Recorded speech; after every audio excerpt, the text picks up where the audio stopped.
And I want to thank our panelists for these comments, and I think it's really important that we get this right because right now a lot of the research, including some of the work that we saw presented today, assumes that the health impacts from wildfire smoke, for example, are the same as the impacts from, say, for example, PM 2.5 from traffic smoke. That seems like a pretty bold assumption to me, but if we really want the resources to deal with fire, we need to know the true economic and societal impacts. And so to get the health impacts right, we need to have this research. So I think that's why these research challenges are really important. So thank all of you for highlighting not only some of the challenges, but some of the new methods and paths forward as well. So I'm more optimistic than we might have first thought from the title. So that's great. We are getting close to our end, but we have time for maybe one or two questions.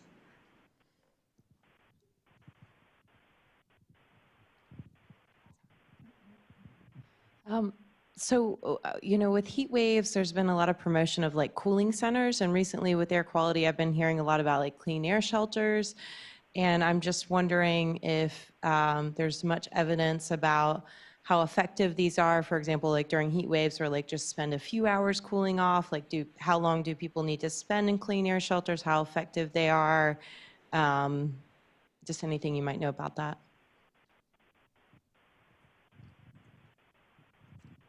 I don't know that there is any data on that at this point in time. I mean, I think we're just starting to hear about people and communities talking about creating them. So, but that's really a good area ripe for research. And I guess the other is, can the technology for these, HEPA filters that people can put in their homes start to be such that they'll be affordable for low-income people as well as for, people of higher means. So, because, how much time are you going to spend in the clean air space? You got to go home at some point. You got to go to work, or, kids have to go to school. So, there's that whole question of better air in our indoor environments. This is Alan Kwok. I'm with the Northern California Grantmakers Philanthropy California. To respond to your questions, anecdotally, we are talking about the cooling centers and clean air centers. I think this is an issue of equity. Who has access to these cooling centers? And because many of these cooling centers are located in certain areas within the neighborhoods. So it's really about, for the elderly people, for the low-income people, for, people who are undocumented or immigrants, will they go to these centers? So I think, research will be like, if someone can do the research around the effectiveness of these centers and the equity issues surrounding these interventions, that'll be really helpful. All right, last question. Last comment. I guess Jeff Williams isn't here anymore from California Air Resources Board, but they have done studies looking at the effectiveness of portable air filters in homes. And, they found there's, an improvement in air quality. So I'm not the author of the study, so someone else should say something more detailed about it. But there is some research on that, not at the large scale, community air shelters, but that would be important too. Okay, really last question or comment, and I am going to cut it off.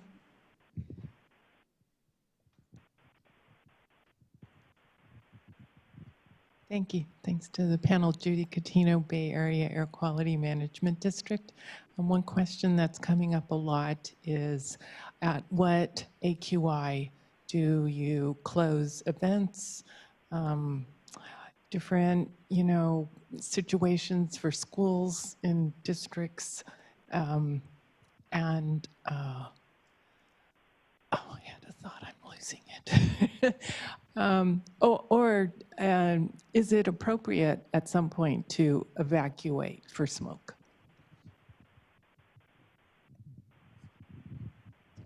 Is it on?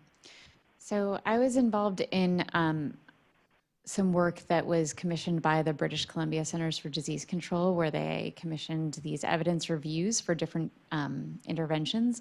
And for most of them, there was very little evidence, except for, as Sumi suggested, the HEPA filters do decrease air pollution exposures indoors, and that's important. Their recommendation for evacuation was that the stress and the toll of evacuating, as we've heard before, when it's not life-threatening, when it's about the smoke exposure rather than, you could die from the fire, was too much to have that be a public health intervention just for smoke. And then in terms of what AQI level, I mean, there's the evidence I've seen. We don't see any sort of threshold effect, right, below which there's no health impact. And so where to set that limit is more of, I think, a policy decision than as much sort of knowing the science decision. Does anyone else want to say more about that? Yeah. All right, well, thank you, did you want to comment? Very difficult question. That's our response. More research is needed. My husband teases me that I end everything with that, so I'll do that today as well. I want to thank everyone. I don't know if you want a final comment. I know we're at time. We're going to start again at 8:30 tomorrow morning. Did you want to say a final word? No, just to, I will. Just to thank everyone for being here and for staying throughout the day. It's been a full, intellectually stressful day, so it's time to have some refreshments to deal with the stress, obviously. Again, want to invite the speakers and moderators up to the third floor to just have a brief conversation. I thank all of you for being here. Tomorrow we'll start at 8:30. We will continue talking about health effects and other things tomorrow, but we'll have more of a conversation about preparedness, recovery, optimizing response, and some other issues related to preparing communities to deal with these events. Thank you.